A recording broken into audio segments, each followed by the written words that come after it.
Neil deGrasse Tyson gets dismantled publicly after his attack on Elon Musk, when he implied that Musk is a dumb billionaire who lacks intelligence. Tyson clearly thinks he's far smarter than Elon Musk, and he figured out how Musk's plan to send humans to Mars is a flawed idea and even stupid.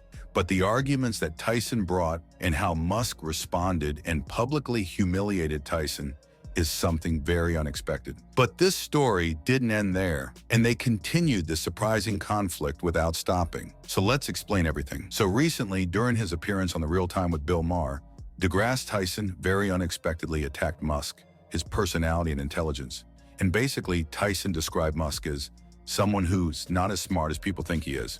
If you don't know Musk and listen to this talk of Tyson, you would think that Elon is probably one of the most unintelligent billionaires you have ever heard or seen or witnessed. So it's clear that some scientists, or in this case astrophysicists, think that Musk is not smart, and the risk in the lack of intelligence and the lack of expertise that Elon has is dangerous, and Musk is least knowledgeable about these unknown systems of space that we know of. So during this interview, Bill Maher straight up asked Neil deGrasse Tyson how long it would actually take Elon Musk to send humans to Mars. Maher said, "How badly would we have to mess up Earth before it's worse than a place that's 200 below zero with no air and no water with 6 months to reach it?" And Tyson, who hosted Cosmos, the science series originally created by Carl Sagan, didn't hold back either. He gave a pretty direct answer. "My read of the history of space exploration is such that we do big, expensive things only when it's geopolitically expedient, such as when we feel threatened by an enemy." Then Tyson dropped this whole imaginary pitch meeting of Musk with investors that honestly kinda roasted Musk. He said, "So Elon, what do you want to do?" "I want to go to Mars." "How much will it cost?" $1 trillion. "Is it safe?" "No, people will probably die." "What's the return on the investment?" "Nothing." That's a 5-minute meeting, and it doesn't happen. So yeah, in Tyson's view, Musk's Mars dream isn't just risky, it's basically not intelligent, unless some global conflict makes it urgent.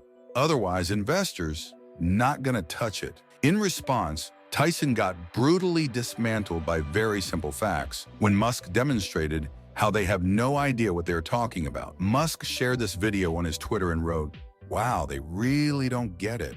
Mars is critical to the long-term survival of consciousness. Also, I'm not going to ask any venture capitalist for money. I realize that it makes no sense as an investment. That's why I'm gathering resources." However, in addition to Musk, other people also responded to these criticisms from Tyson and mocked him.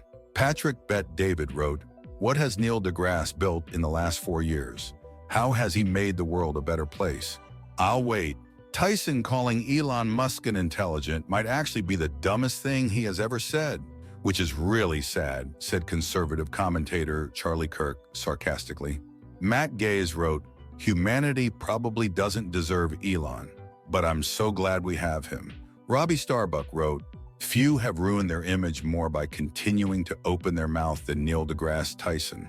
And this conflict between Musk and Tyson is a complicated one, because there was a time when these two were in a great relationship and Tyson was far more optimistic about Musk's ideas.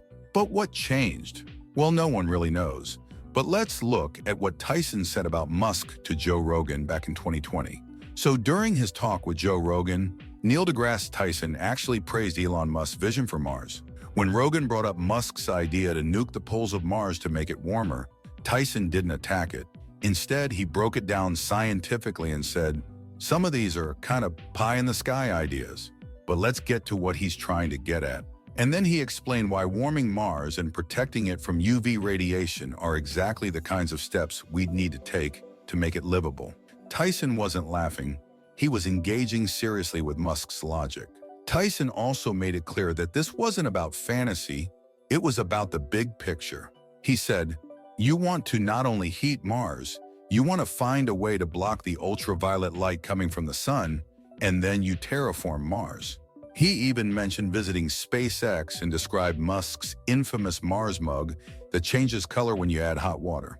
Tyson called it hilarious and clever, and that matters because it shows respect for Musk's mix of science, imagination, and execution. He wasn't rolling his eyes.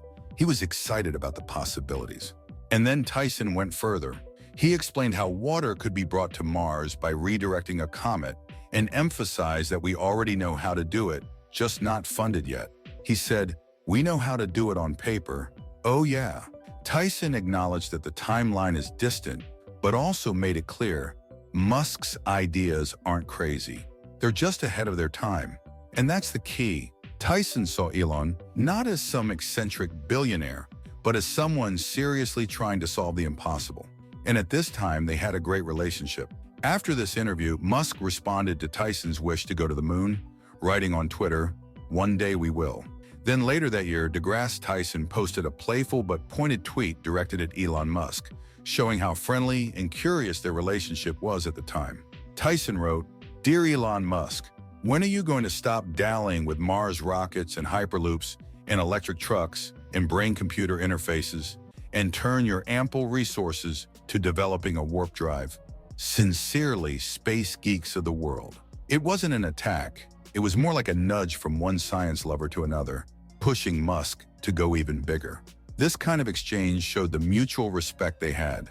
Tyson clearly admired Musk's ambition, but also wanted to see him chase the next wild frontier. Musk responded with a serious yet visionary answer that stayed true to his style. He tweeted, "If we create a city on Mars, Earth-Mars travel will be a powerful forcing function for inventing something like warp drive." That was classic Musk, tying long-term sci-fi dreams directly to practical steps he's already taking. At that moment, both men weren't just trading tweets. They were showing the world what a real science-based friendship looks like. No insults, no mockery, just two minds excited about the future and pushing each other to dream even bigger. And their great relationship was very evident on Twitter. For example, on April 16, 2020, Neil deGrasse posted a lighthearted tweet showing his admiration for Tesla, standing casually next to an early model Tesla Roadster. He wrote, "I've never wanted or owned a sports car, but if I did, this is how I would lean on it," with the caption, "Early model Tesla Roadster," under the photo.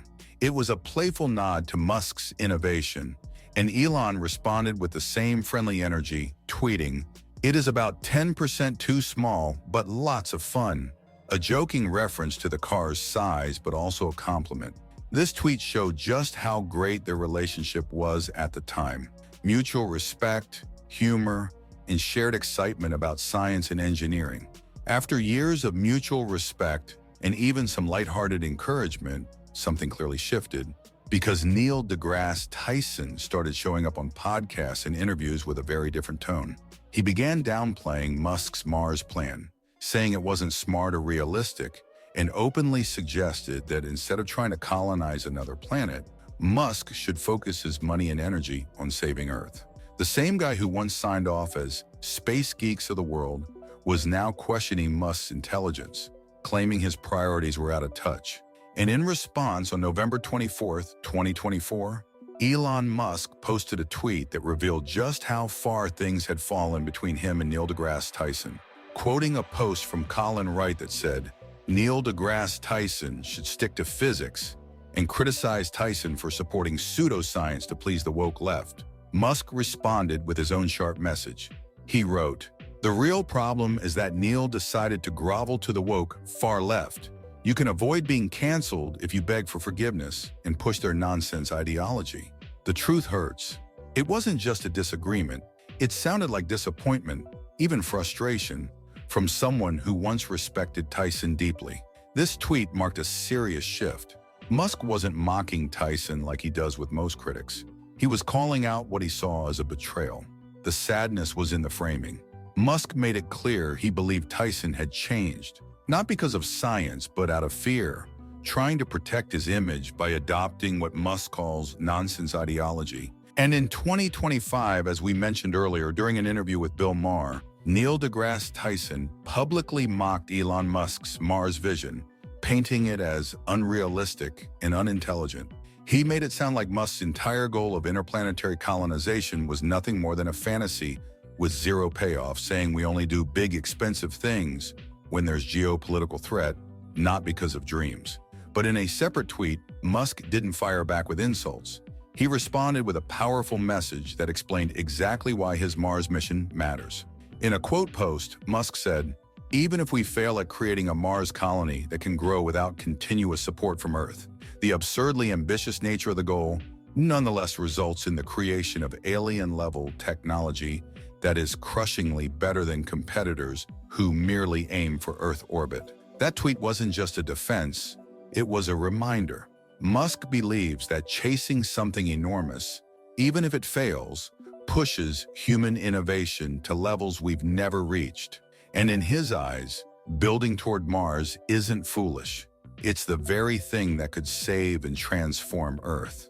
It's clear that Tyson thinks he is far smarter than Musk, and this Mars idea is clearly not going to work, and he continues to insist on it every time someone asks about Mars. Well, it's clear from responses from Musk's tweet that not many people agree with Tyson and do not agree with this skepticism about Musk's intelligence.